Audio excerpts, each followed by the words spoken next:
A landmark legal showdown in the Southern Cape is sending a fierce warning to failing local governments. Knysna municipality has been hit with a massive 10 million rand fine by the regional court after pleading guilty to a litany of catastrophic environmental crimes.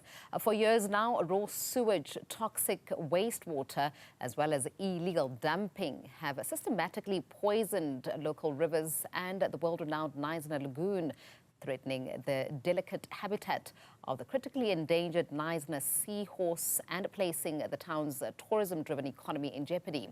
While the fine is suspended on condition that the municipality uses the funds for urgent emergency repairs, they must also pump an unprecedented 630 million rand over 5 years into structural rehabilitation under the watchful eye of environmental and enforcement officers. Joining us now from George to discuss the provincial intervention is Western Cape MEC for Environmental Affairs, Anton Bredell. Anton, just at the start, tell us about what you make of this fine and the precedents that it sets for municipalities that are failing to deliver on their services.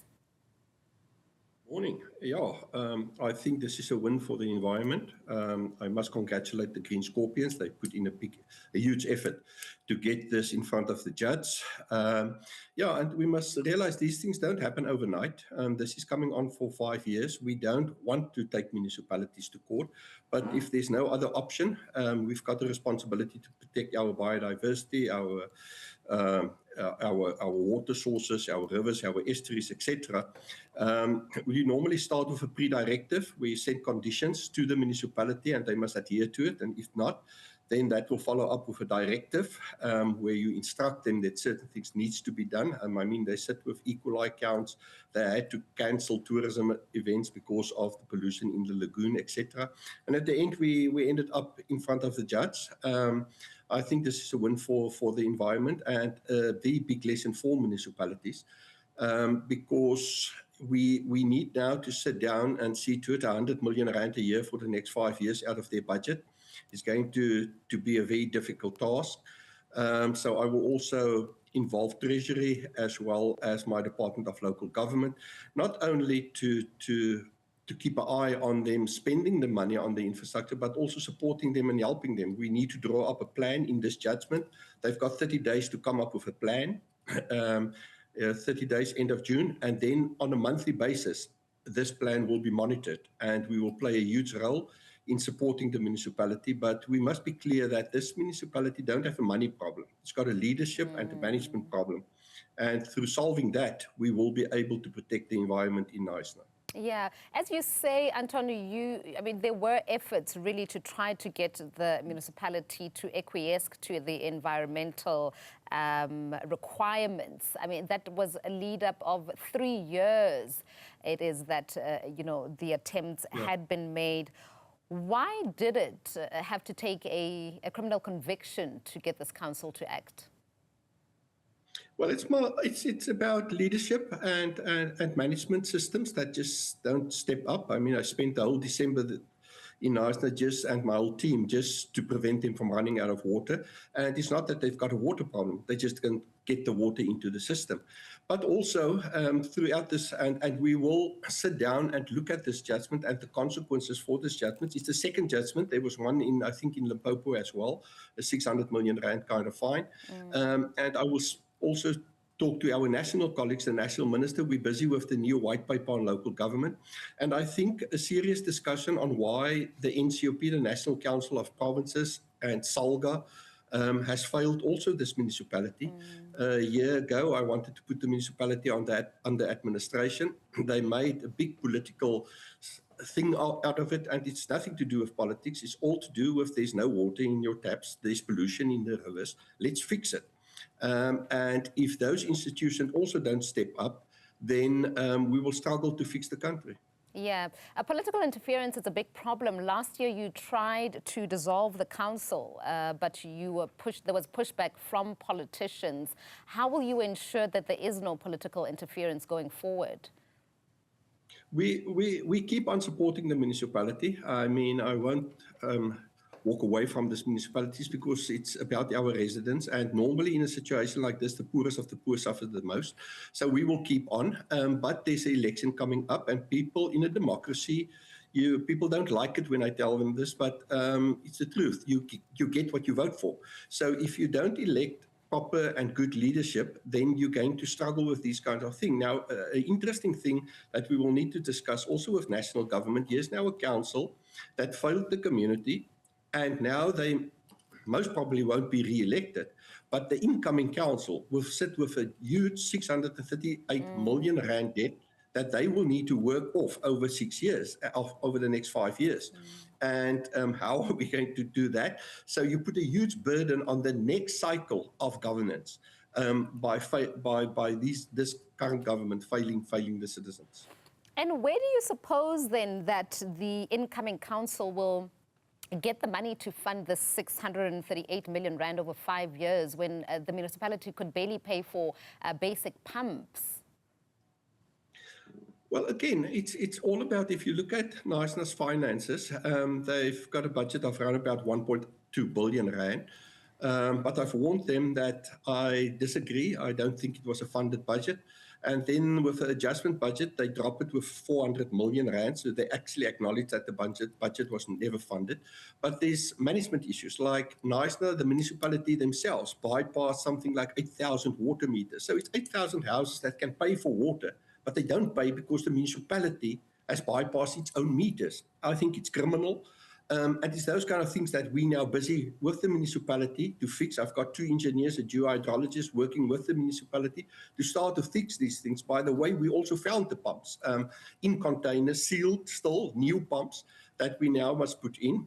So there is a lot of speculation on and fingers pointing to corruption, to the kind of mafia politics that we kind of see in some of our municipalities, and we need to clamp down on that. Councillors get elected to serve the people, not themselves, and we will need to keep the discipline line.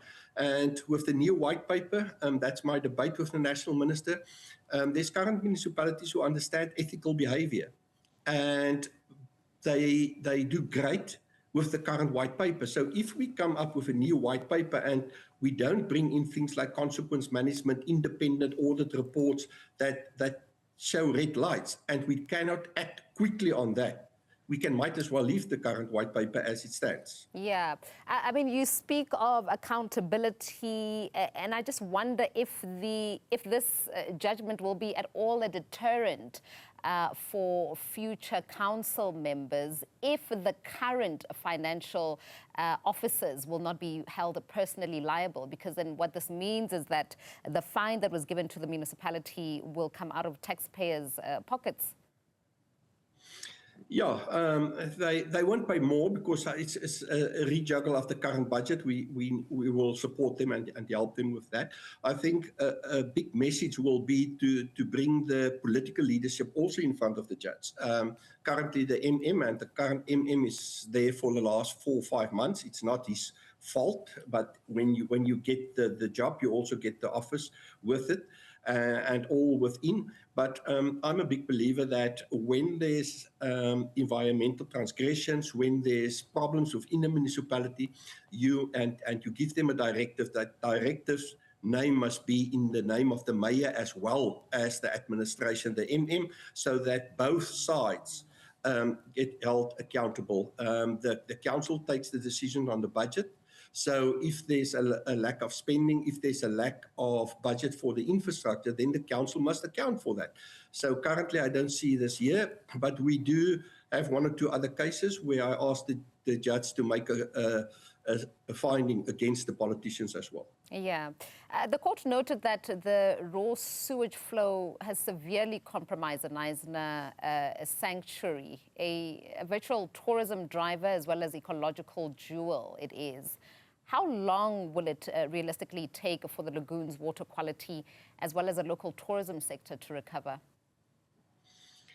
Currently, it's nearly impossible to say. I'm very worried about there's a sea horse in the Knysna lagoon. It's an endangered species, but we will work with them. We will try and see how we can fix this as soon as possible. But nature also got its own way of really clean itself. So hopefully, if we stop the pollution, then the lagoon will fix itself as well. But as the provincial government, we won't walk away from this. We will monitor it with the necessary discipline, but we will also support the municipality. Yeah. Anton, tell us about how it is that you're going to monitor this 30-day plan that the municipality must come up with. Well, we will send engineers. We do have engineers for the last 2 months there because I negotiated a plan with the municipality to fix their water lines and to start to invest in sewage and refuge. The 10 million rand fine, by the way, is for the transfer station.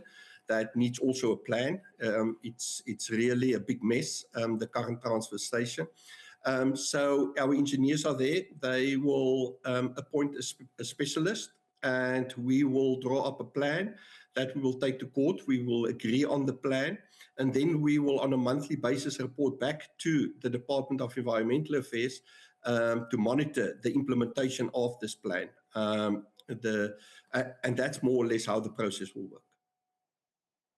For your time, Western Cape MEC for Local Government, Environmental Affairs and Development Planning, Anton Bredell there.